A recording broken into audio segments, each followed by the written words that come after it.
Well, recently I've been looking for another 30-06, going to local gun shows, and didn't really see anything I liked in a decent price. I came across this model 721 in a 30-06. It has a couple of things that are a little different about it. It has some cut checkering on the grip, which I know wasn't factory, that was added afterwards. And also has a black tip on the stock, which I haven't seen on any other 721s. I was looking for the serial number. I couldn't really find it. And here it's located in the lug channel inside the gun.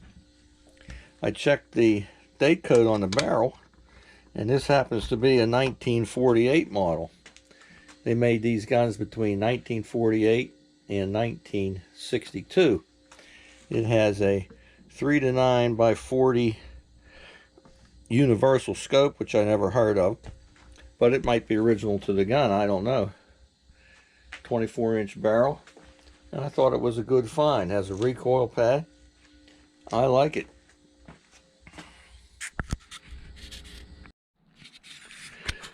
I also have a model 722 that I inherited from my father.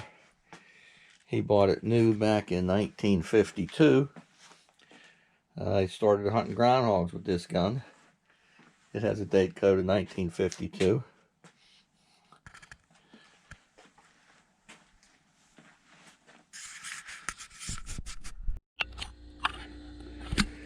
Here's both of the rifles together, side by side. 721 and a 722. I load all my ammunition. So the 222, I'm using a 3,200 feet per second, 52 grain hollow point.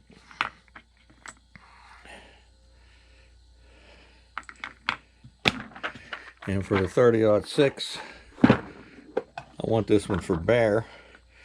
So I loaded some 220 grain round nose bullets for it. And they're going 2,300 feet a second.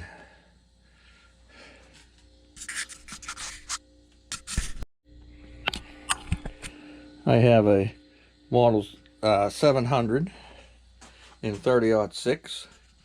It has a date code of 1972. I bought it new. I think I didn't buy it till around 74 or 75. But it's in very nice condition.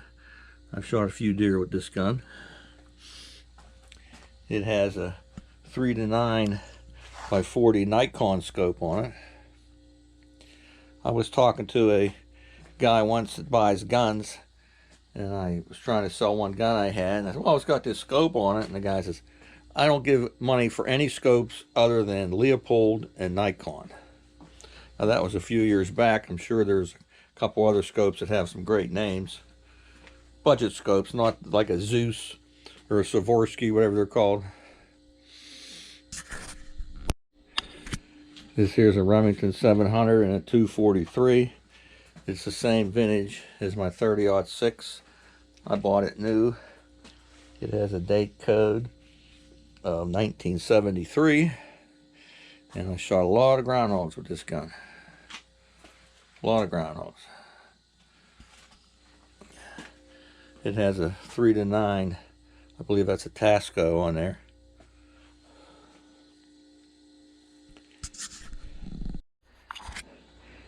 Here they both are together. Same vintage gun. ADLs, pressed checkering. They have the raised cheek piece on them.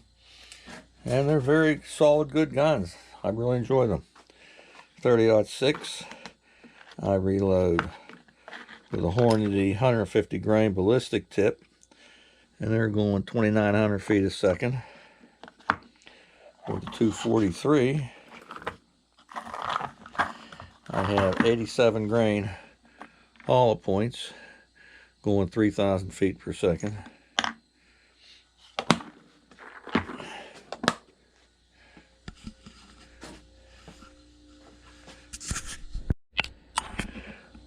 I bought these guns brand new right after I got out of high school in 1974, and I was working at a garage for a mechanic.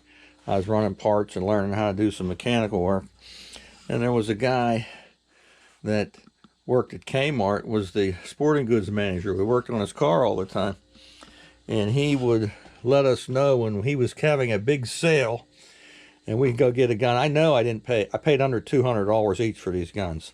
It might have been like $169, something like that. But he would let us know, and he had all these coupons, and he'd mark them down for us. And I got them at a very reasonable price. And of all the Remingtons I own, this here is my favorite. It's a model 600, date code of 1967. I can remember going up to deer camp when I was a teenager, and a guy had one of these, and I thought it was the coolest gun ever, with that vent ribbon and the shark fin sight. And now this is the gun I carry on opening day, 308. And I shoot Hornady 150 grain ballistic tip in it, going 2,700 feet a second. And here they all are together: 721, a 722, two 700s, and a 600.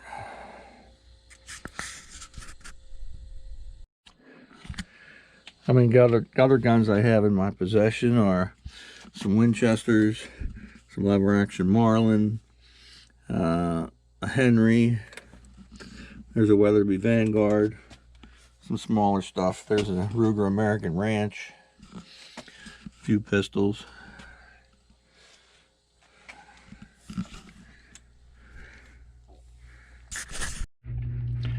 Well, that's it for my 5 Remington rifles. I've enjoyed them throughout the years. They're great guns, and you can't go wrong with any of them. I've shot a lot of game with them.